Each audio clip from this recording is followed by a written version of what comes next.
How's it going, everybody? Kyle with Dirt Bike Channel here. This is the Dirt Bike Channel podcast. You're listening to it.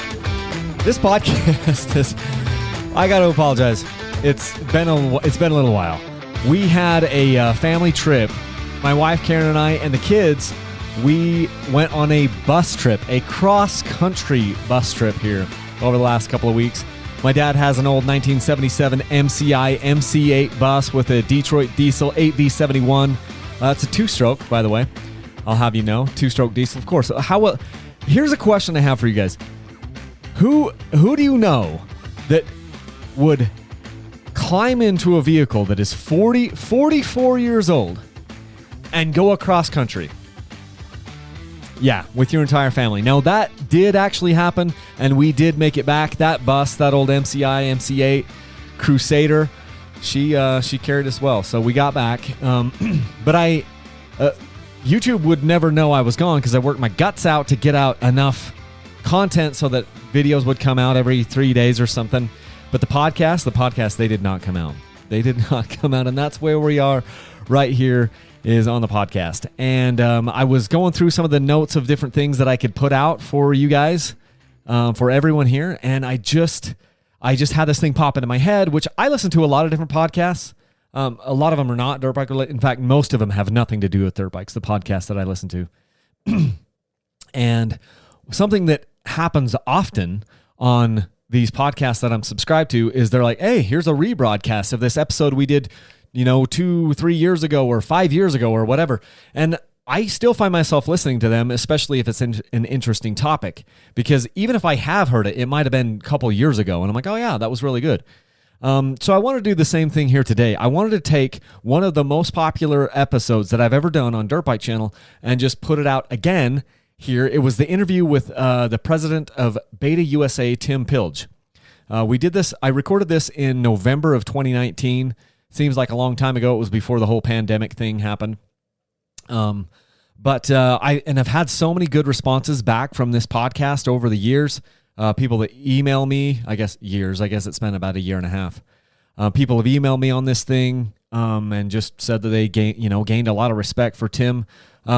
We had audio levels kind of down on this, and so I went through and I bumped some audio here and I bumped some audio there. It isn't the best audio quality on a phone call that I've ever done, but it is very good content, and Tim goes through and kind of explains a lot of different things about what Beta is doing, how they're growing their brand, and I think it's all still relevant today. And since it's one of the highest grossing podcasts or downloader podcasts that I've ever done, I don't track the stats too much on these things, but I know it was a pretty popular one. So I thought I'd rebroadcast that for everybody and let you listen to Tim again. If you have ideas for this podcast, send them to me, Kyle@dirtbikechannel.com. I'll always take those and at least put them down, on the list that I'm looking at right here on my computer. Other things are, hey, if you haven't entered the sweepstakes that I'm doing right now, if you're listening to this podcast before June 20th of this year, go ahead and make sure that you enter. Go to dirtbikechannel.com and get entered to win the 3 motorcycles I'm giving away. This time I've got a KTM, a Kawasaki, and then a KTM street bike. Of course, no purchase is necessary. View official rules on my website, dirtbikechannel.com, but that's what's going on. So without further ado, let's get back into this phone call on this interview with the president of Beta USA, Tim Pilg. Hello, this is Tim. Can I help you? Hey, Tim. Kyle Brotherson here. How are you? I'm good, Kyle. How are you? I'm good. Is this still an okay time to chat? Yes, sir. So just a little bit of background, Tim. We haven't met before. We've talked over the last several years, though. Tim Pilg, you're the president of Beta USA. I've got that right, don't I? Yes, sir. Tim Pilg. Oh, Tim Pilg. Should have an E on the end. No, that's okay. Sorry, it's the first. I've been called worse, Kyle. Oh, dang it, Tim Pilg. Sorry about that. It's the first time we've talked, so I hadn't had anyone give me the pronunciation for your name there. So yeah, it should have a J like Pilg. It's what it's supposed to have. But yeah, like I said, I've been called worse. No worries. Very good, very good. Well, the listeners out there, just to kind of give a recap of the bikes that I've had, because this has been my association with your company. I've had a 2017. Well, you guys were awesome. You lent me a 2017 Beta 300 RR. That bike was awesome. And then earlier this year in I guess the year we're in 2019. It was a 2019 Beta 390 RR Race Edition. I have gone down saying that was my favorite four-stroke bike of all time so far. I loved that bike. Loved the forks. The motor just did something for me. The whole bike was just so confidence inspiring. And then we follow that up with this 2020 Beta 200 RR, and that thing has surprised me. It's so well balanced. The motor just has this kind of playful nature to it, yet a torquey nature to it, and I've been ecstatic. And then just this last week, 1 week ago, I finally wrote a check for my first beta. So the first three betas that I tested or have been testing were loaners from you, essentially. And then this week, I went ahead and I picked up and bought the 2020 Beta 300RR Race Edition. Haven't ridden it yet, but I can tell you the styling is on point. So the guys over there working hard behind the scenes are doing a really bang-up job on that stuff. So I just wanted to thank you for giving me the opportunity on those other bikes, and you guys are doing a fantastic job on these things. Oh, thank you. And likewise, thank you for taking the time and testing our bikes. And, we call it beta love. You're giving us beta love. Whether it's good or bad, it doesn't really matter as long as we get some love. Our engineers are quite special.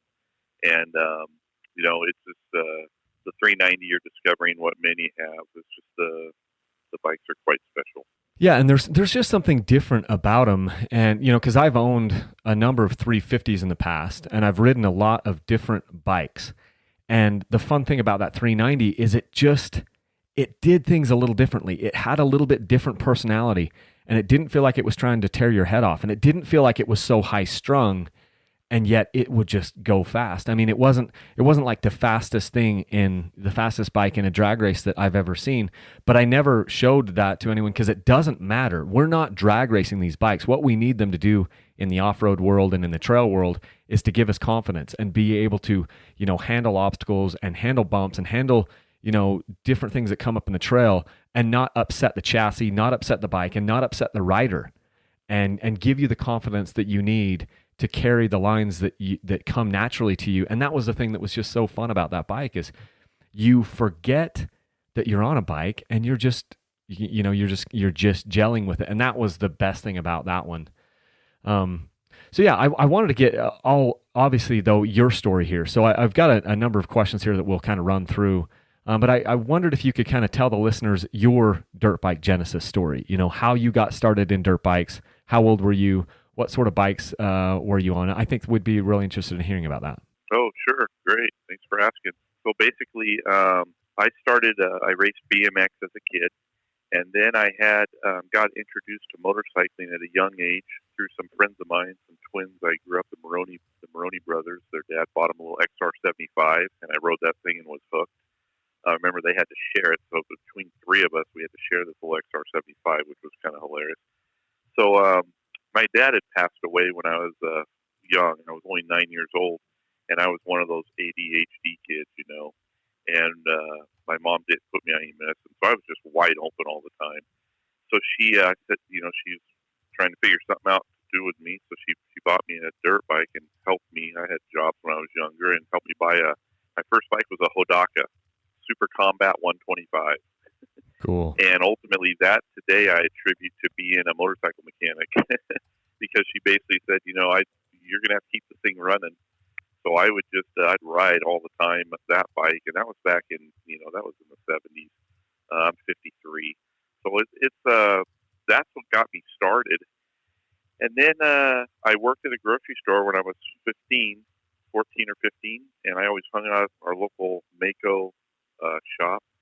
And the owner there asked me if I wanted to work there. I couldn't believe it. I was like, "You want to pay me to work at a motorcycle shop? I mean, really?"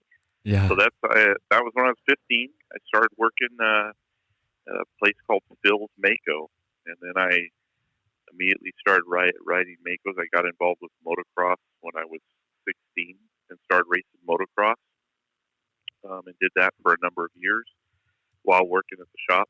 And then I got into trials later on. I got hooked on trials. I tried a trials bike, and then I rode a trials event. Boy, that was it. I just got hooked on trials for a number of years. So I rode some nationals, and still competed in motocross at the same time, and then rode a little bit of off-road, quite a bit of off-road back at that time as well. And had a dealership of my own starting in 1989. I started a dealership. It was a Polaris dealership. And then I picked up Yamaha and then Suzuki, KTM.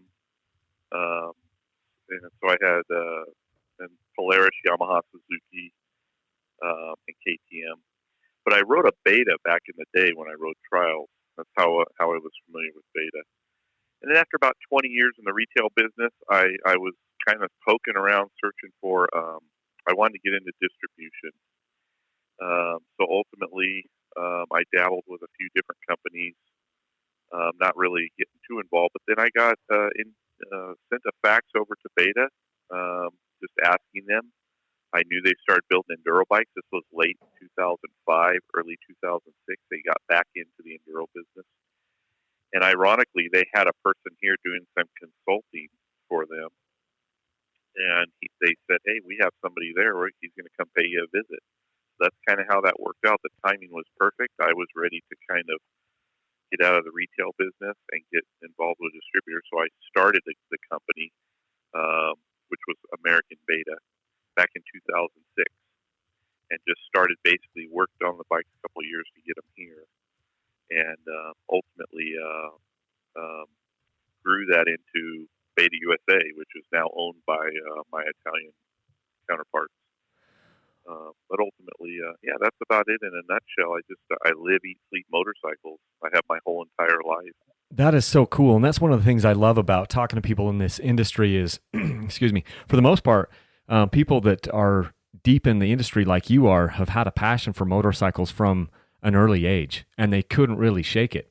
And it sounds like that, that started with you. Started on BMX and then started running the 125s at a young age, and then, working at a Mako shop, racing motocross, getting hooked on trials and off-road riding, and then you had your hand in a dealership, and that's amazing. I think, and to me, that means something. It means something that the companies that are producing bikes or trying to sell the bikes or distribute the bikes, it means that they care. They get it because they're into this sport just as much as the rest of us and trying to push it forward. So that's fun to hear. So thanks for sharing that. Oh, for sure. Yeah, we've our customers. I deal with I handle all the incoming emails in our business still to this day because I want to know what our customers are. I want to hear their stories, what problems they're having, what fun they're having, everything. It's really important. But yeah, it's a great. I encourage the younger generation to get involved with it because you'll get good at it. You can make a good living at it. You'll get good in the motorcycle business. There's not a ton of people out there diving into it, but boy, it's been extremely rewarding. And all my good friends that I'm close to that have been in the industry, it's the same story. They're just dedicated to the business. They love it. It's a job, but it's not really a job. It's hard work. It's challenging. I like the competitive nature of it for sure. We're Beta. I think as people ask me all the time, who's your competition? KTM? I say no, we are.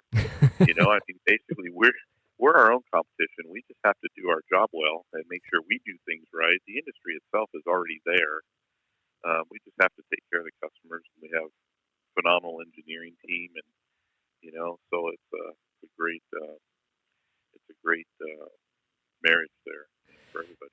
Yeah, no, can we get a little bit more background? Because you mentioned you had a couple of tidbits in there. You said that you kind of started American Beta in 2006, and that has evolved into Beta USA now that is owned by maybe corporate Beta in Italy. Can you give us a brief history of Beta motorcycles, kind of at a high 40,000 foot view? Because I get a lot of questions, people asking me, is that just a trials bike company? When did they start producing the modern off-road dirt bike? And I know you mentioned that briefly, but just give us the 40,000 foot overview of Beta motorcycles from your standpoint.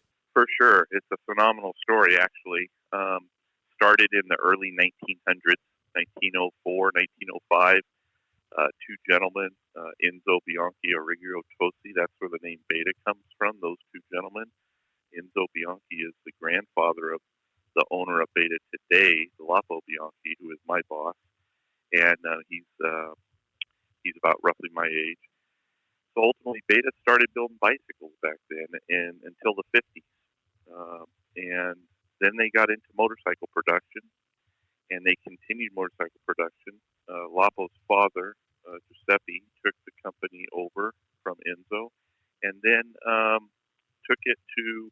They got into motocross. They built the full motocross range. They built enduros. This was back in the 70s when motocross took off.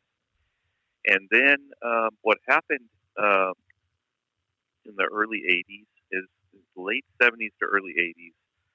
A lot of the Japanese bikes, of course, were steamrolling over the European brands. Yeah. Bultaco, Osa, all the big European brands, including Mako, and Beta chose to dabble into trials in the mid 80s there, and that really helped the company survive.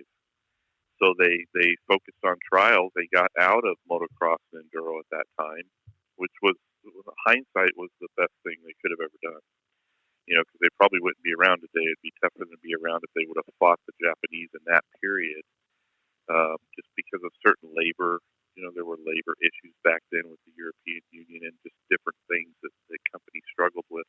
So then Beta continued to push on, and then in 2005, Lapo made the decision back actually earlier than that to develop an enduro bike again and get involved with the enduro business.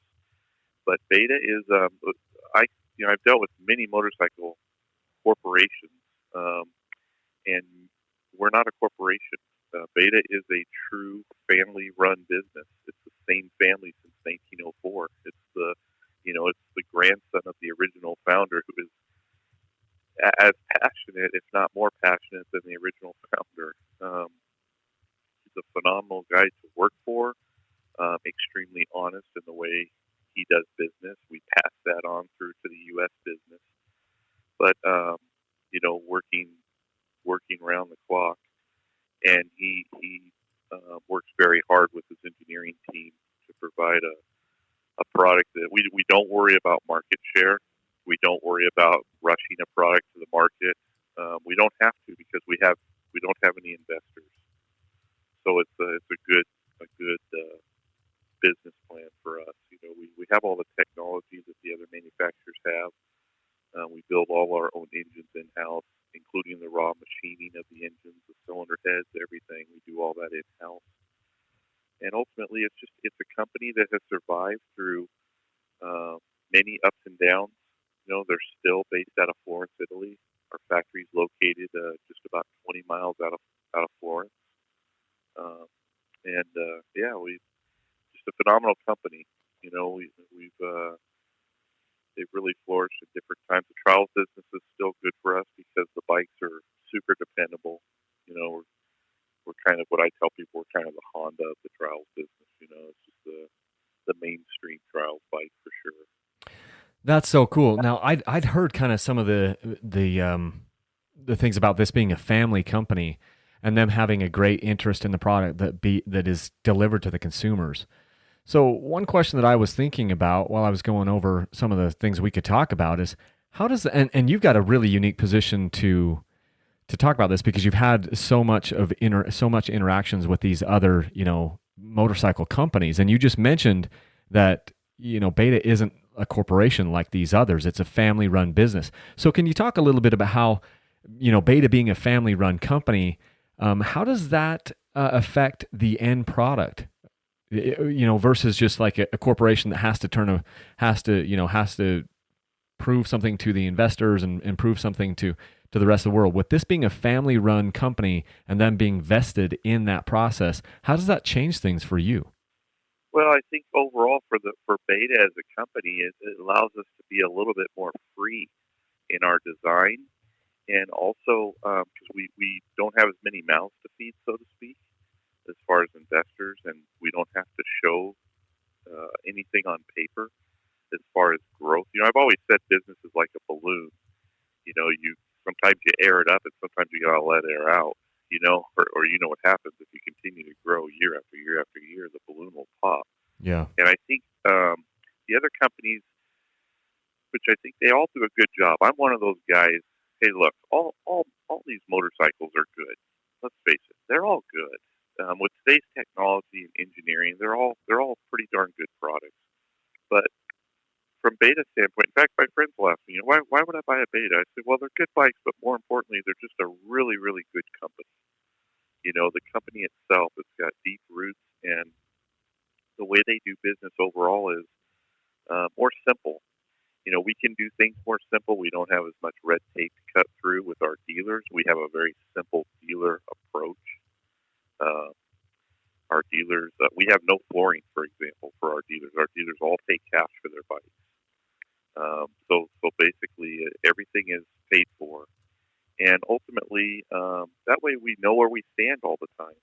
We always, as a company, we know where we stand. We don't have um, financing and huge debt and interest payments and all that stuff. So ultimately, the company can run a little bit leaner, and we just have to, build the right products and make sure everybody's happy. That's why I say we're our own competition.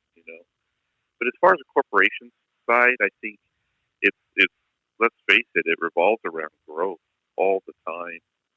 So I think that's probably, obviously we like to grow a little bit at a time, but we want to be careful. We run out of models certain times of the year, and where the big corporations will just spit out more. So there's pros and cons, but ultimately for us, I think in a nutshell, we're able to do things a little more freely. Not as much paperwork to plow through to get a project done. Yeah. So tell me, does the Beta the ownership, the family ownership, do they actually ride bikes and help in the testing of these things and give input in that as well? Oh, absolutely. It's Mr. Bianchi. I mean, he works every day with hands-on with his engineers, and he is very keen on how the bike feels, so that he puts the final approval on every bike. And our engineers work very hard. The number one goal of this company is exactly what you found out when you rode the bike. You said it feels different. It feels like you're not even really riding. The goal is to produce a product that gives you an experience when you get off the bike like no other bike. And I think that they've achieved that in many ways. And that's through it's what we call beta magic. Like I was saying, it's beta magic, and it's we have some guys that know a lot of things about balance and trials in the trials development world, and we transfer that over to our bikes. And because the trials bike, you can enlarge in the crank tab 3 millimeters, and it makes a huge difference in the way the bike feels.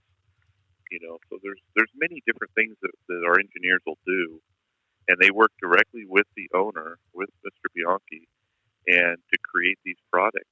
We have a test track right outside our factory, and when you're there, when I'm there for business meetings, all day long, Kyle, there's bikes ripping around out there, and they come in, and they fiddle, and they go back out, and they come back in, and all day long. So they are just basically working on improvements and enhancements to give the rider a feeling. So when they ride the bike, that's where the term rideability came from. That basically came from our owners and the press telling us the same thing. Hey, I rode this thing, and it's just easier to ride than my other bike. So that's kind of the tagline that we picked up, and we're kind of run with it on our advertising because it's true. Yeah, no, I've definitely found that to be the case. That kind of brings me, it kind of pops something else into my mind. You talking about riders going around right outside the factory and doing R&D. So with the company being Italian, is most of the R&D, the research and development, happening there in Italy, or is some of that also happening in the United States? How does that play out? All of it happens in Italy. Okay. So basically, everything is done in-house. Now, Beta USA, we have made changes on the motorcycles. For example, the cross trainer has a lot to do with the U.S., with our input from day one. Creating originally was going to be a trials bike engine in an enduro chassis. We thought, I'd push the factory to get that going back in 2006. And then back in 2007, I actually rode a pre-production bike they built with a 4-stroke Evo trials bike in it. In enduro chassis, and the thing was just zero fun whatsoever. It just was not fun. Had no fun factor. So basically, then when they started developing the two-stroke engine, then they kind of tied that in, and we named it a cross trainer, and it's been just a great success story. But we have, like, mainly me coming from a mechanical background, um, we have a lot of input on updates and changes to make things better in the bikes. But I rely on them mostly for everything because they're really good at what they do, and we can give suggestions, certain things here and there. And we develop some bikes for the U.S. only, like our RRS, our dual sport. That's kind of a U.S. only bike. I think they're selling a few in Canada now, but that was designed just for the U.S. So those things there, we had to provide all the specs and everything, and they work with us on that. But for the most part, honestly, we rely on the engineers to develop the products and what have you. That's cool. The 200 was definitely a result of me pushing for a 200. I rode a KTM 200 in 03 and 04 and raced it. I was a dealer back then, and I love that bike. And when we came out with the 125 platform, I'm like, hey, perfect. Let's build a 200. It's a no-brainer. So I love that. In fact, I get people emailing me all the time now, and they're, sometimes they'll be saying, I'm thinking about a KTM 150 or the Beta 200, and now that I've had time on the Beta 200, this is an easy answer for me.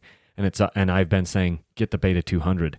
The Beta 200 does everything that the KTM 125 does, except it does it just a little bit better because the motor is better. It's a more usable power.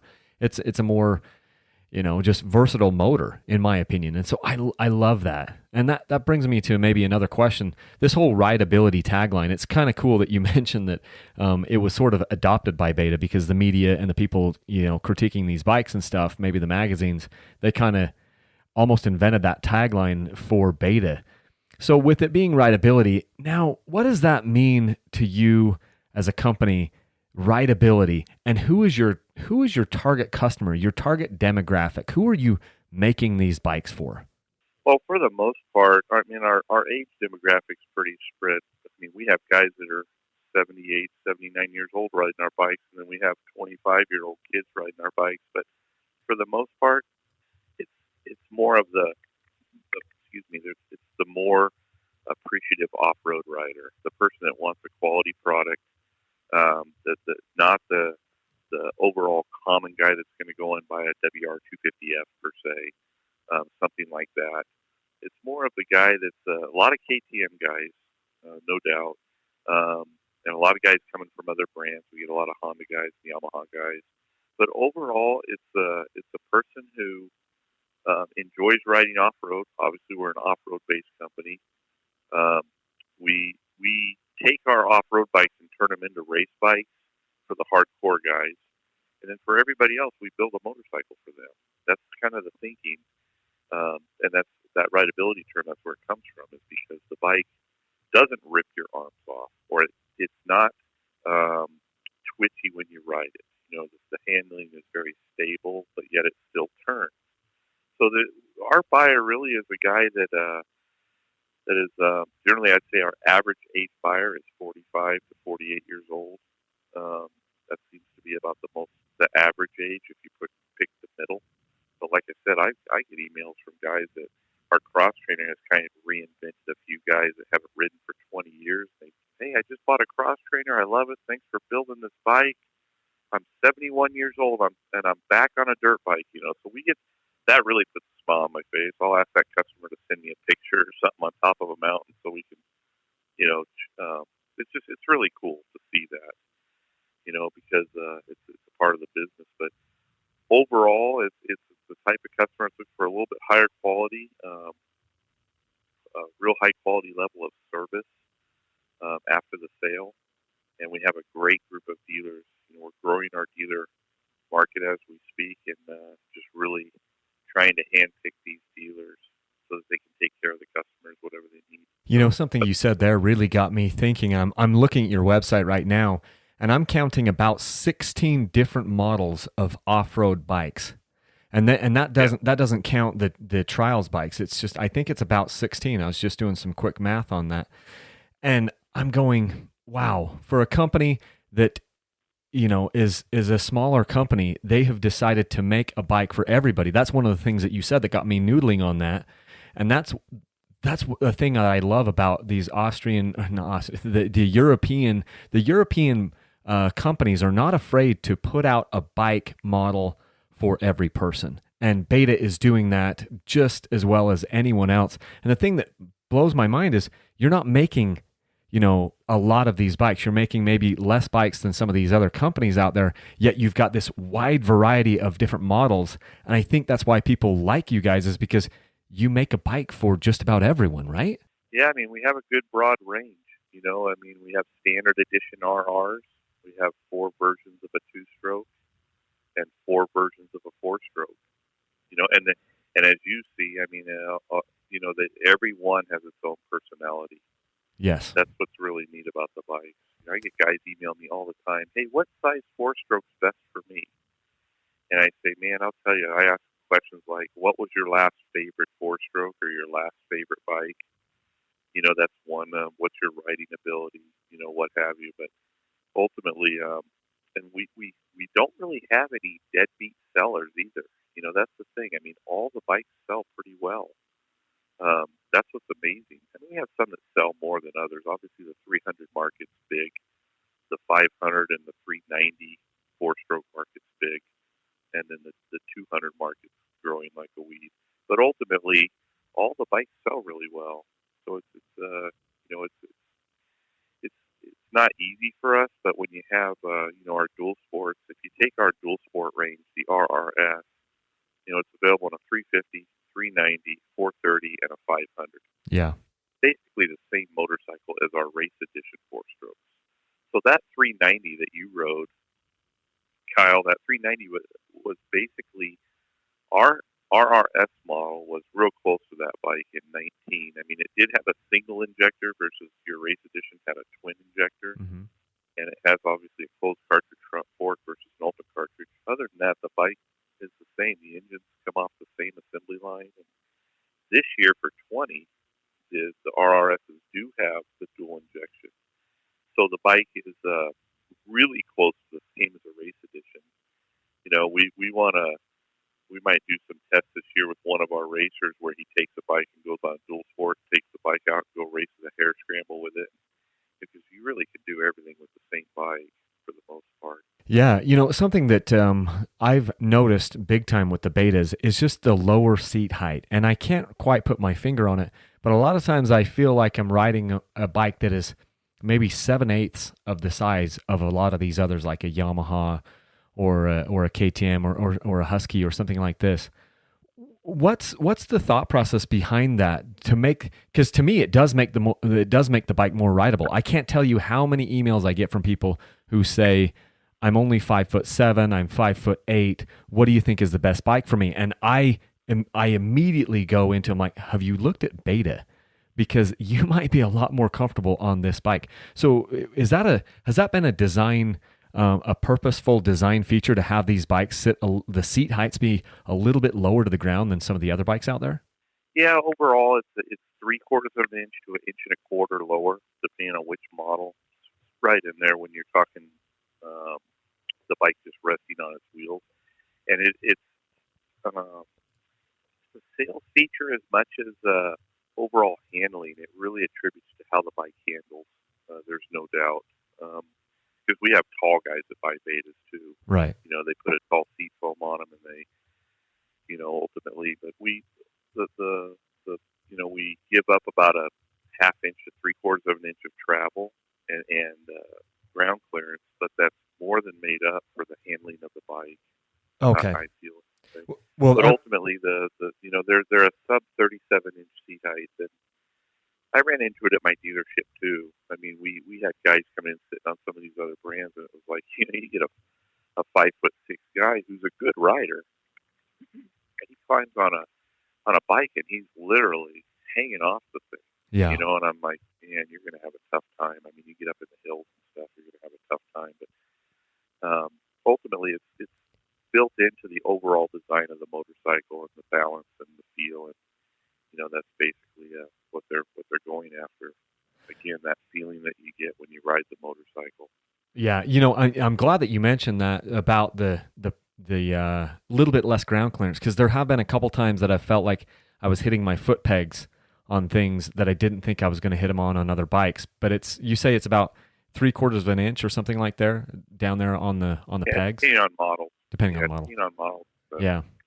So tell me about the BYOB program, because this is one thing that I think a lot of the true hardcore beta fans. And by the way, you guys are doing something right, because if I say something on my channel that is even partially critical of a beta, I get beta lovers coming at me with pitchforks. I mean, I have had, I won't say death threats, but I have had physical threats against me for if I say something that somebody might take as like, hey, you're saying something bad about this. So the marketing and the product has been, you've created a tribe.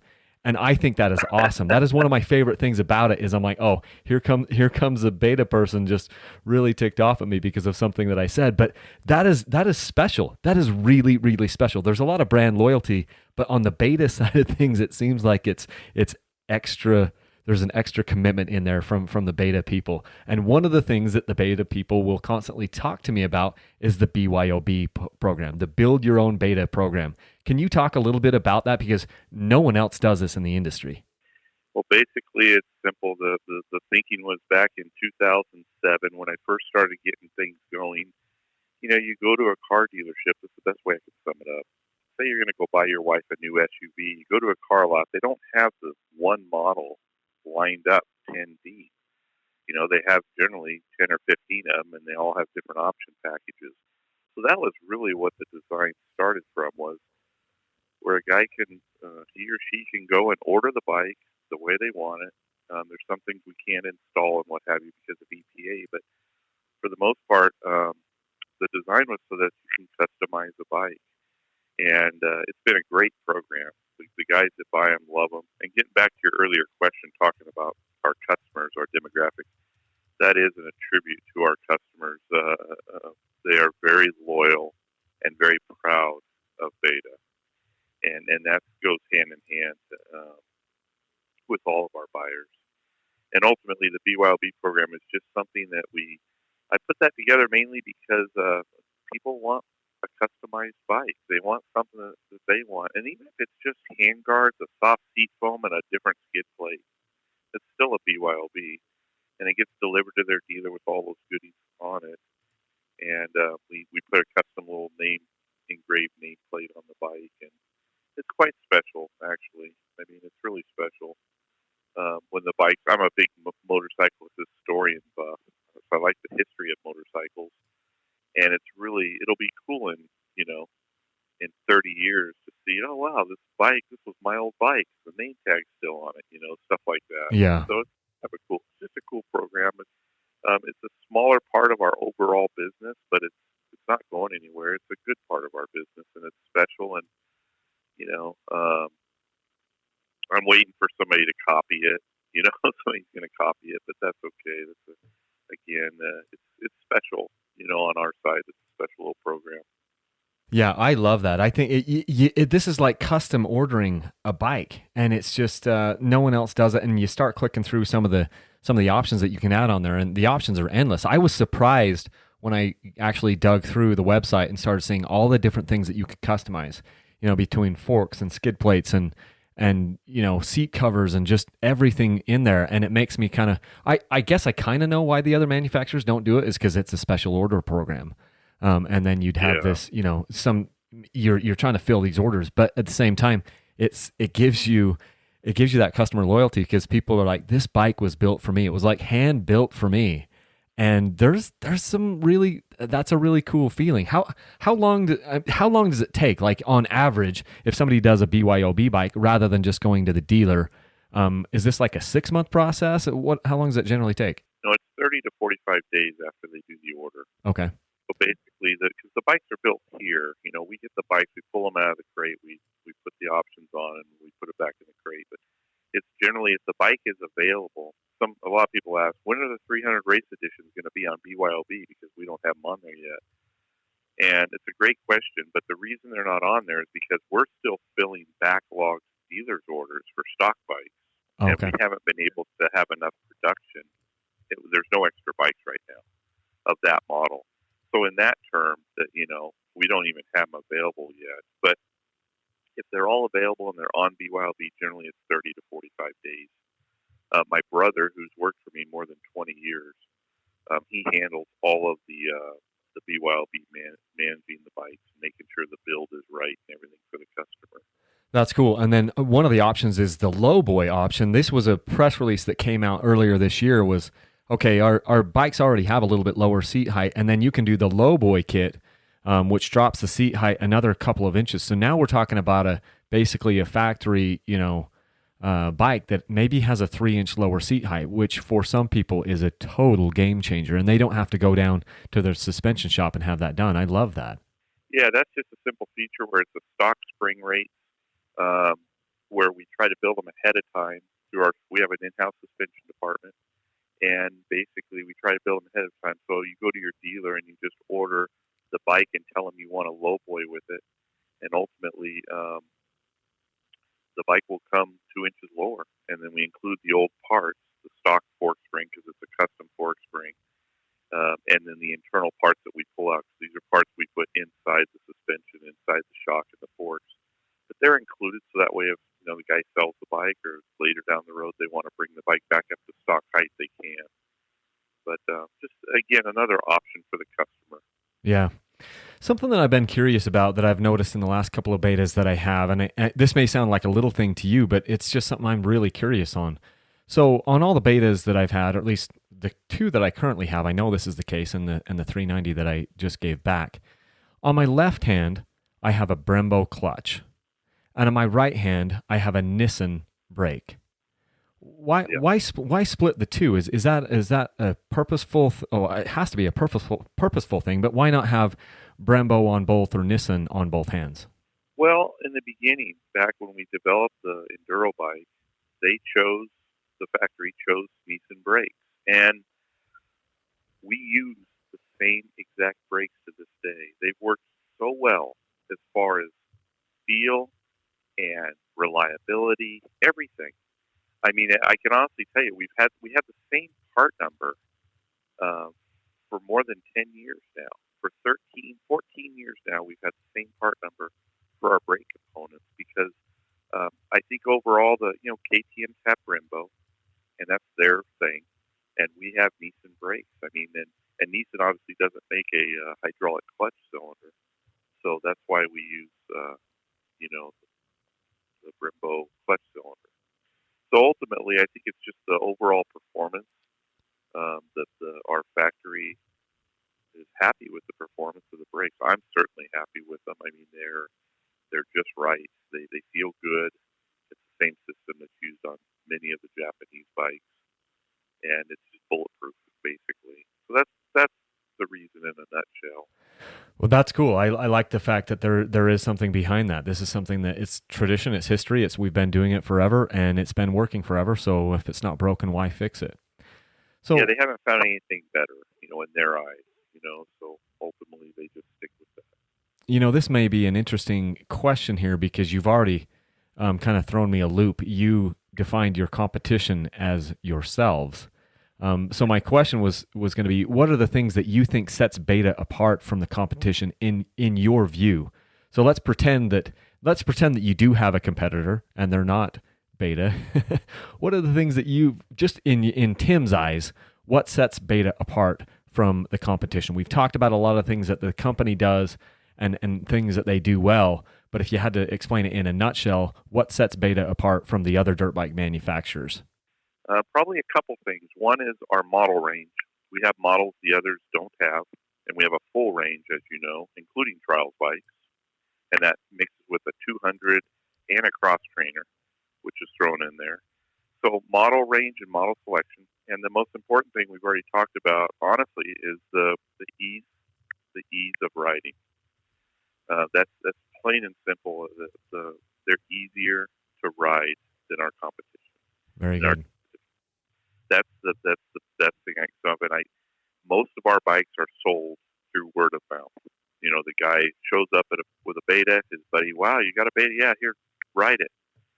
because I get emails all the time, and I rode a beta last week, and I have to have one. And that's a great great way to sell motorcycles for sure. So ultimately, it's the ease of riding. That we get guys that'll email say, "Hey, I was a C rider. I bought a beta, and I quickly moved up to the B class. I feel so confident on the bike. It's easy to ride." And again, and that wasn't made up by me, a marketing guy. That was made up by our customers. The rideability thing, like I said earlier. Another question. We went over this over an email thread back before we set up this podcast interview, and it has to do with kickstarts. And so I kind of understand your view on this, but I know that the listeners would like to hear this because I hear about it all the time via email and phone calls that I get. So as you know, basically the kickstarts, the backup kickstarters on pretty much all the bikes out there, and it isn't just exclusive to beta, or being removed from everything. Now, I get it in a motocross bike because you're always by the truck. But Beta is producing a bike that is an enduro bike, that is an off-road bike, that a lot of times you could be 50 miles from nowhere. And if and when things happen, because electrical components can fail, one failed on me last week, it's nice to know that you've got a backup Kickstarter. So can you talk to our listeners about how the decisions are weighed out to remove the backup Kickstarter? Is this a weight thing? Is it a costs thing? Or just tell us how those decisions are made. Well, it's 95% weight. Overall, when our engineers are redesigning a new package, new chassis or engine or what have you, we're constantly trying to find ways to make the package smaller and lighter. And obviously without hurting reliability or anything. So, you can shave hardware down. You can redesign a certain widget to make it a little lighter. But the Kickstarter is heavy. The components of the Kickstarter are heavy. You can instantly shave almost two pounds off the motor right away. And we talked about this, but it's an old, the old saying in the dirt bike industry is brochure weight. What's the weight? It drives so many sales of weight. Even in the off-road business it does, which in reality, the four-strokes, like our Hare and Hound race bikes, they weigh about 6 pounds more than a KTM. That's an advantage to us. We got Joe Watson out there and Chance Fullerton and Zane Roberts out there and Morgan Tankey racing the Hare and Hound. And on the big four-strokes, though, it's an advantage because they just plow through everything. They're super stable. But at the end of the day, the Kickstarter thing is weight. I'll tell you, the new engine on our four-strokes just came out this year in 2020 because it's an all-new engine. We moved the clutch up and we moved the crankshaft back to get the mass more towards the center of the bike. And my boss called me and said, "Do we really need a Kickstarter on there?" And I was like, "Yes, please put the ability to put a Kickstarter on there." And they did, thank goodness. But a lot of the manufacturers are shaving it off where you don't even have that option. Now that scares me. Right. And when we did this, we looked at Kickstart sales because obviously the only place you can buy a Kickstarter is through Beta for the bike, a Kickstart kit. And we looked at this, and we sell, like I told you, we sell about 20% of the buyers buy a Kickstart kit. So that kind of tells us that, it's that there's 80% out there that didn't buy a Kickstart kit, and ultimately the majority, it's not too big of a concern for them. For me, like I told you, I think I said in the email, our grandparents were probably all mad when they took the crank off, or our great grandparents when they took the crank off of a car, But I think at the end of the day, if I had a, like on my four-strokes, I've never run a Kickstarter. I've never even needed to pull the Kickstarter out, on my E-Start bikes. I know that it does happen, but ultimately, I think if you ask most of the guys that have, because when we had Kickstart bikes with electric start, it was very rare the guy ever used the Kickstart. So I think to answer your question, Kyle, it's weight. It's being able to shave 2.5 pounds off the brochure weight right away. Production costs, yes and no. These bikes, I mean, I think the bikes are. Some guys say bikes are getting real expensive, but in my mind, it's like, man, price mountain bikes lately. I mean, Huh. I mean, really, if you really want to ask me who our competition is, it's the side by side business and the e-bike sales. Those are the two that are taking dirt bike riders away. I feel, because the side by side business, they have cup holders. They're easy to operate. They're bring the whole family along. But for the motorcycles and the overall usability of the bike, I think we've just found that it's not as big a concern as we would think, and that's why we offer it as an option. So the guy that absolutely has to have a Kickstarter will even do it on BYOB, and a lot of our BYOB guys we actually do put a Kickstarter kit on. Yeah. If I had to guess, it's probably 6 out of 10 of them, because they're your more hardcore enthusiasts. Yeah, and I will admit that it is a smaller portion of the industry that is riding these bikes in the extreme locations that maybe where that does come into play. And I'll concede that point, but those are people that are emailing me, and we've been saved by Kickstarts in the past. We've been in places where the bikes wouldn't start at the beginning of the day because it was too cold, and the electric start would not turn the bike over that much, and then we've had to drag them behind trucks to get them to start.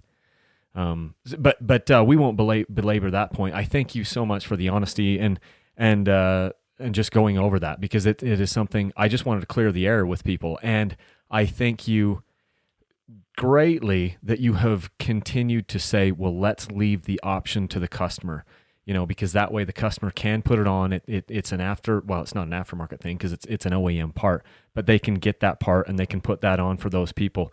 And I think that if you continue to do that, you will continue to have those loyal customers that go, look, I'm riding Beta because I get options. I'm in control of what I have and the product that I'm riding. And I think that's a fantastic thing. So yeah, and to back up on that, Kyle, too, when we took it off the bikes a couple years ago, when we took it off, if we would have sold 80% or 65% Kickstarters, we would have put it back on there. I mean, it sends a clear message that our customers want a Kickstarter. So that's the reason is we just really didn't sell that many overall, which is we sold several hundred. Don't get me wrong, but out of several thousand motorcycles, I mean, that it just told us that okay, it's a 18 to 21% ratio there. Well, I get that, and I thank you for being so transparent on that. That's fantastic. So tell me this one. What is your and this may be hard for you to narrow it down, but what is your favorite bike? What's Tim's favorite bike in the Beta lineup, and why? That's an easy question for me because even when I rode KTM's, it was always the big 4-strokes. I rode the 640 LC4 back in the late 90s, mid 90s, and then I rode the 520 EXC when it came out in 2000, and rode and raced them. And then when I got involved with Beta, I rode the bigger motors, which was the 525, the RFS engine. Because our first 2 years we had KTM engines in our bikes, and then we built our own bikes. We had the 498 is what we called it, and I rode that. And today I ride a 480 race. I mean, to me it's just I like the easeability, the usability of the motor. It's very easy to ride. It's not explosive. And it's kind of the gentleman's dirt bike is what I call it. If you get a little lazy and you come out of a corner and there's a big hill climb and you don't downshift, you're going to be all right. You just turn the throttle and it just drags you up the hill. So for me, it's definitely the 480 race edition or the 500 RRS. Anything with that 500 motor in it is my favorite. Love it. So is the motor, the 480, is that an actual different motor than the 500, or do they use mostly the same components? It's the same motor. Same motor. We call it it's the same exact engine. We call it a 500 in the dual sport just so it has its own little definition, its own little, in the dual sport world, it's a 500 RRS. What is the actual displacement of that motor then? 478. 478. So let me get this straight. It's a 478cc motor, but it's marketed as a 480 and a 500, just depending on which frame you put it in. Correct. Correct. That's Oh, been going on for years, no matter what brand. I mean, the just depends on the company. yeah, that is awesome. And then obviously with different heads and maybe different pistons and things like that, you can totally change the characteristics of that motor. I assume that the 480 has a little different feel to it than the 500, right? As far as how the power characteristic. No, it's the same injection system for 2020. Like I was saying, it's the same injection system, the same motor. They come off the same assembly line. There really is the frame is the same. Everything's the same. It's just our dual sports are, and I tell my dealers this. I tell customers that ask us, our dual sports are what dirt bike guys asked for many years ago. They are a full-blown dirt /race bike with a plate. I was just going to say they've got different forks though. They've got different suspension components, but the other things are all the same. Is that what you're saying? The forks are the only difference as far as suspension. The swing arm, rear shock, everything's the same on the RRS. Everything's identical. The race edition has wider foot pegs. It has the aluminum billet foot pegs on it. It's got different graphics and seat. It has the closed cartridge fork. It comes and it has a few bling items on it and a dual material rear sprocket. Other than that, it's the same motorcycle. And ultimately, but they're horrible on the street, what I was saying. I mean, I get a guy, I'll get people that email me, hey, I really want to have a Beta. They're a cool bike. I rode motocross 15 years ago, and I want a bike to ride back and forth to work on 40 miles each way. I say, don't buy an RRS. I mean, just don't. It'll be miserable. Yeah. It's a dirt bike. It's a dirt bike with a plate to connect trails, and you don't get harassed. And we pay the big homologation fees every year to make sure we pass all the homologation. And, so but the difference between the 480, the engines are exactly the same. That is so cool, and I love that transparency there. That's when you say this bike doesn't go great on the street because it's a dirt bike. It happens to be a dirt bike with a plate. It's street legal so that you can connect these trails, but don't expect this to be a commuter. I tell that to people all the time. I'm like, look, if you have a tire that is approved, like a DOT tire that's approved to go on the street, it's a nightmare on the dirt, and you're unsafe. So there's only so many compromises you can make, and I love the fact that you just admit that. Like, look, this is a dirt bike, a racing dirt bike that has mirrors and has signal lights, but let's not confuse this with a commuter bike, a street bike. Right.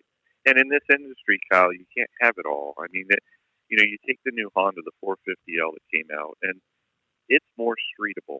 I mean, it is. It's got a cush drive rear hub, I believe. It has features on it that make it a little bit easier when you hit the pavement. I mean, we've all been there. You pop off the trail on your dirt bike and you got to go down the road for 6 miles. It's miserable. Yeah. It's like it rattles your teeth out because the tires aren't balanced, and but they were designed as basically trail connector dirt bikes. That's what they are. Yeah. So shifting gears here a little bit, why make the decision for oil injection on some of the two-strokes, specifically the RRs, but keep the oil injection off of the race bikes? I guess I kind of understand why you keep it off the race bikes, but why kind of split it down the middle where you have a carburetor on all the two-strokes, but some of them have oil injection? What's the thought process there? Well, to differentiate the models, to create a separation, so you have a couple different buyers. The oil injection is designed to be user friendly, ease of use. A guy that's trail riding doesn't want to deal with mixing his or her gas. The race editions, again, weight. It shaves weight off the bike. Racers don't care about mixing their gas. They don't mind it. They've been doing it for years. They generally they've done it for so many years on their other bikes. It's not in, but mostly weight. We did add all the components in the race edition. Now we have all the components in there, so you can add the oil injection. But we get very few people that add oil injection to their race bike, to their race edition bike. a few BYOB guys every now and then, and some guys go through their dealer and order the kit because we make a kit if you want to add it to a race edition.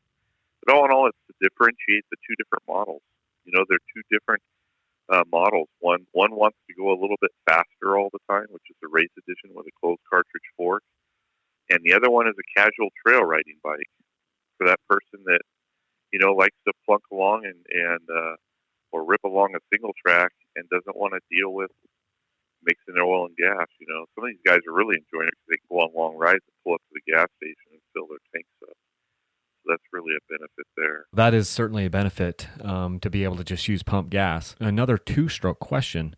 What is Beta's stance on the movement to fuel injection? I know that KTM is doing this for emission standards in Europe. Is Beta working on its own version, or are you sticking with the carburetors? Do these same Euro 4 and Euro 5 standards, emission standards, are they applicable to Beta, or how does this shake out?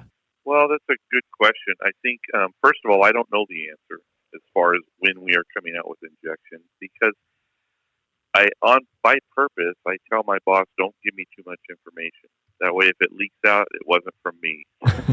So, I do pre-order our bikes early for the next model year. So basically, we have to order bikes, in October, November to get them for the following year that soon, because it takes that long to get components. But I don't know. I'm sure we're working on some fuel-injected two-strokes. I don't know when it's coming. Kind of a surprise to me. Again, this industry always throws you for a loop. But apparently, having a counterbalancer and a carburetor is really a cool thing nowadays. Because, when we released our bikes, we were overwhelmed with people sending us emails thanking us for having a carburetor counterbalance two-stroke. I was like, right on. That's great. I did not know that that's what a lot of people wanted. Is it coming? For sure it is. It's coming. Beta tends to be a little bit more conservative. They'll sit back, again, getting back to that family-owned company where we don't have to rush products. They might wait till the system's out there, or whoever's working on fuel injection, where the companies get a little better at it, and then they'll jump in and decide what, when, and where. But it could be next year, it could be 3 years from now. I honestly don't know, Kyle. I kind of focus on what we've got now, and I think it's definitely coming. I'm an old school guy. I love carburetors, but I do have to admit, when you ride a carbureted four-stroke next to it back-to-back with a fuel injected, and I'm sure you see this, it's a night and day difference on the performance overall. That the EFI just performs better everywhere. Yeah. On the two-stroke, it's a little different because of the two-stroke isn't as lazy of an engine as a four-stroke, so to speak. So the two-stroke, I don't know if we have the best carburetor in the business on our bikes, Keans, and we ultimately take pride in our jetting because our engineers work very hard at that. So ultimately, I don't know. I don't know the answer because I'm not 100% sure. What I would bet money that the owner of Beta doesn't know when we're going to release it yet. Waiting to make sure that it's right. Yeah. Well, it's interesting, and I think right now, if you can hold off of EFI, I think that's a selling feature. So this industry is kind of a niche, and then it's in a niche within a niche. I have people that are telling me they are purposely now finally buying a two-stroke bike because it's fuel injected. And then I have this other crowd of people that are telling me they're never going to buy a fuel injected two-stroke, and I take that with a grain of salt, because my reply to them, at least internally inside my mind, is I go, be careful saying that, because I think if you stay in this industry very long, you will be forced to buy a fuel injected two-stroke because there won't be another option. But in this little gray area here this time, I think Beta is probably smart to just sit here and let some of these other developers, some of these other manufacturers go through those growing pains and stay with what is tried and true. The only problem with the carburetors that I see on a two-stroke is most of the riders out there buy the bikes and they're not even checking tire pressure. And so if they happen Right. to live in an area or at an elevation or a density altitude, I should say, where that carburetor is tuned, then it works fine. Problem is, they might live at 5,000 feet or 6,000 feet.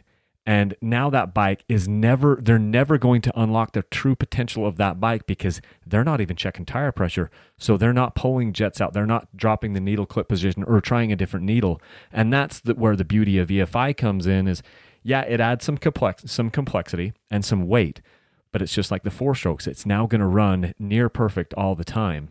But Beta's in a unique position here where, you can stay with the carburetor. And I think if I was Beta, I'd probably stick with the carburetor as long as I could.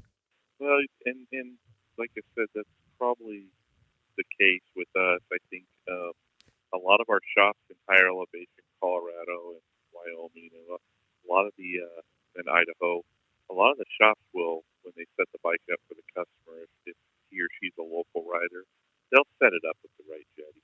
The owner's manuals come with a jetting chart in them, and it's very detailed. If you're this temperature range and this altitude range, put these jets in the bike. Yeah. And ultimately, I think a lot of our dealers are setting the bikes up that way for the customers because, occasionally you get the guy, well, I want EFI because I go from sea level to 10,000 feet. Okay, that's 0.01% of the guys out there. Right. That's the hardcore guys. The average rider doesn't do that. He or she buys the bike and rides in their riding area within their area. That's what they do. And we get a lot of guys, hey, I live in Colorado, I'm going to Baja. Oh, here's the jetting you want to run, type of thing.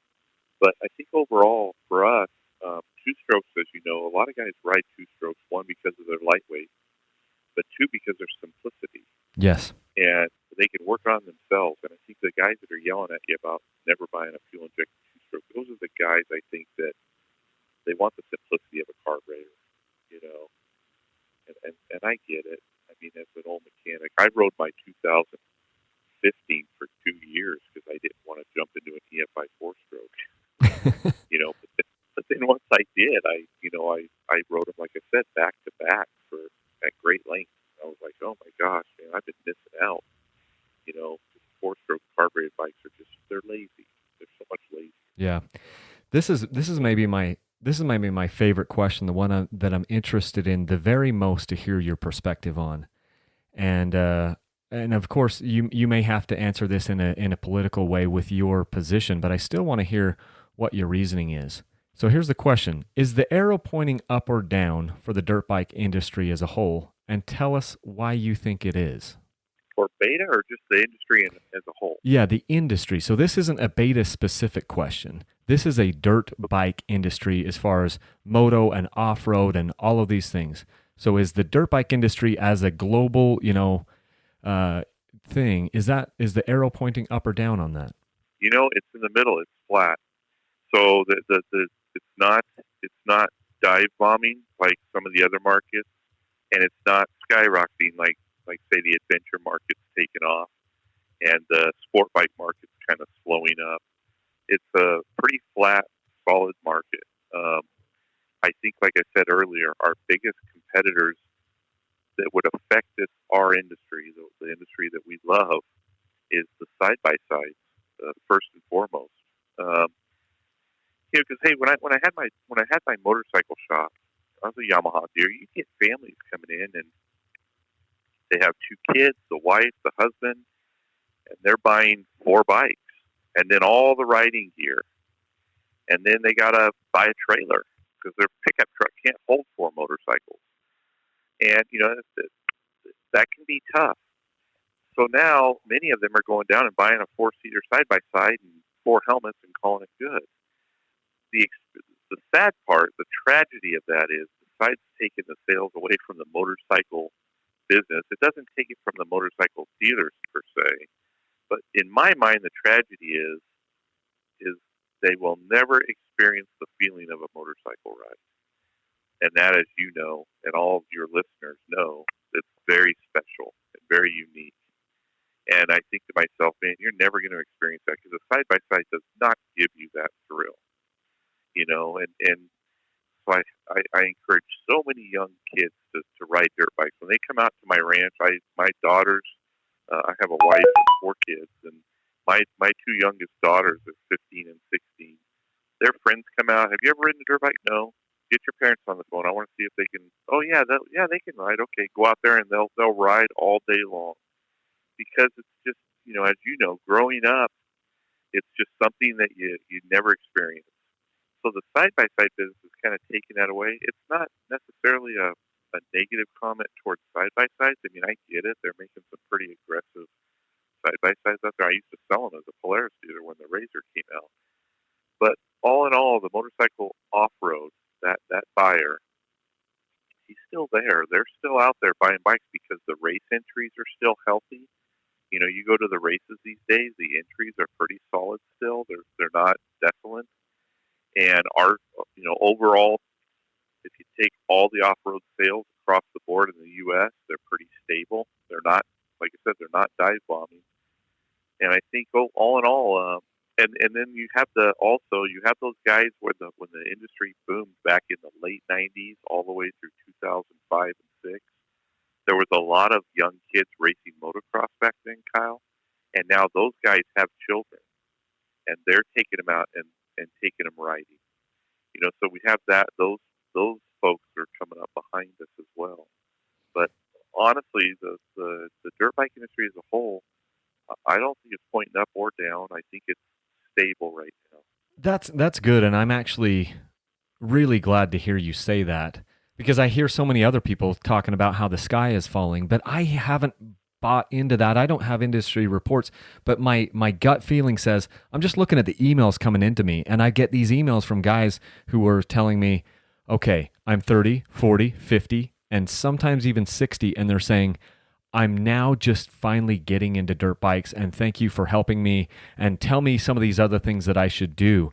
And I'm going, okay, a lot of guys are worried that the younger kids are not getting into dirt bikes, and that may be true in some cases because they're stuck playing video games. But then there's this other demographic of these people who now have a little bit of disposable income and now are getting into it. And that was me. I didn't own a dirt bike until I was just about 30. And I came into this sport, Wow. and it has literally taken over my life. The reason we're having this conversation is because dirt bikes got into my blood and I couldn't get it out, and now this is what I'm doing full time. And there's a lot of guys like me out there. And so to hear your take on that, I love to hear that. Obviously we want it to grow, but I'll take it being flat rather than what some of these other people think, which is that the arrow is pointed down. And I think you've got a decent insight on that. I hadn't even thought about the side-by-sides, but that makes a lot of sense. I think side-by-sides are, well, I won't tell you what I think. Email me and I'll tell you. I know.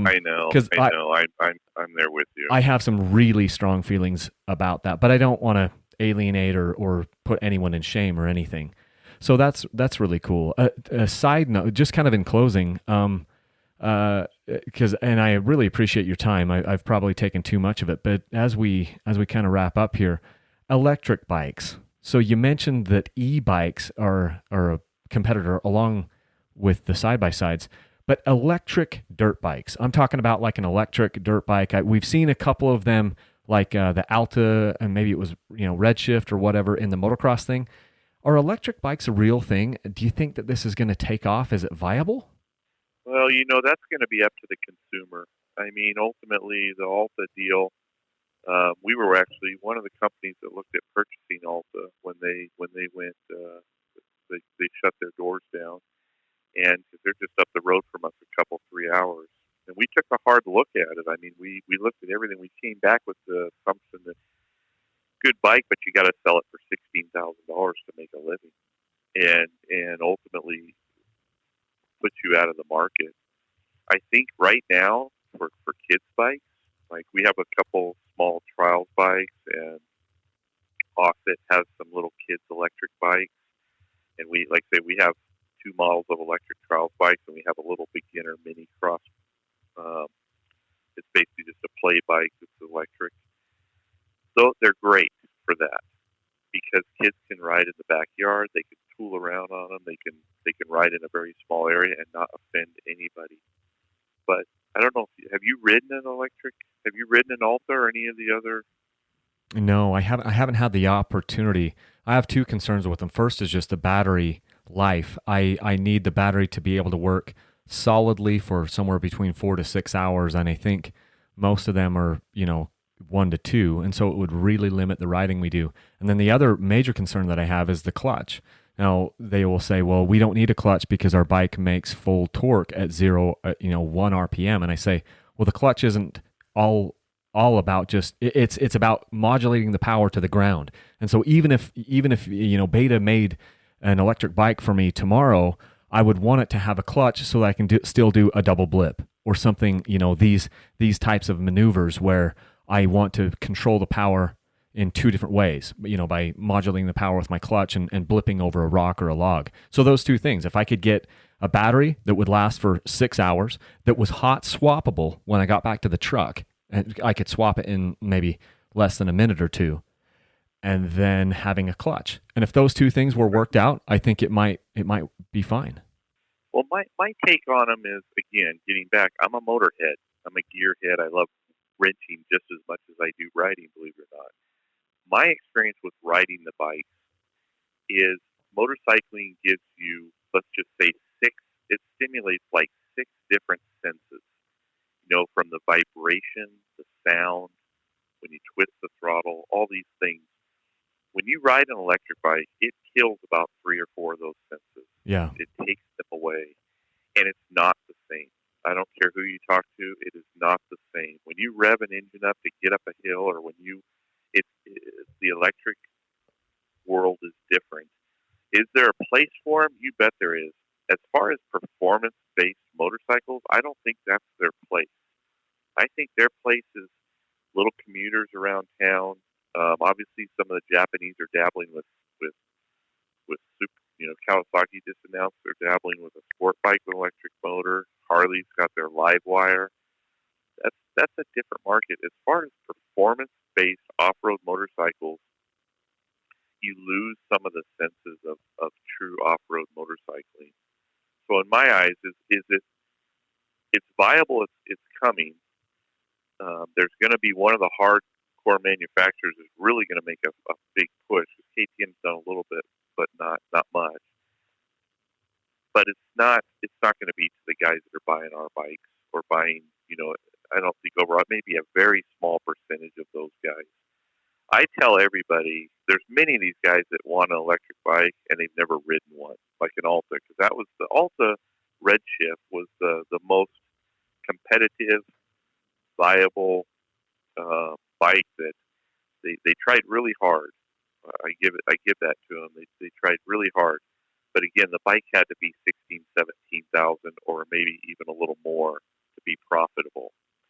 And I tell those guys that want an electric bike, you need to go ride one of those things because it's just not the same. If you're a hardcore off-road rider, like the people in our industry are, the bike doesn't, when you get off of it, it doesn't give you that feeling. Like that feeling you got riding our 390, you would never have that with an electric bike. And that's the only bummer side of the e-business. But I think all in all, it's coming. But at what? I mean, obviously, if it was super viable right now, everybody would be doing it. Yeah. Because it's certainly, 80% of our development is in the engine on our bikes. 80% of the cost is in the engine. 70 to 80%. So an electric engine to put a bike there, I'm not saying it's easier, but it's definitely not like designing a special engine.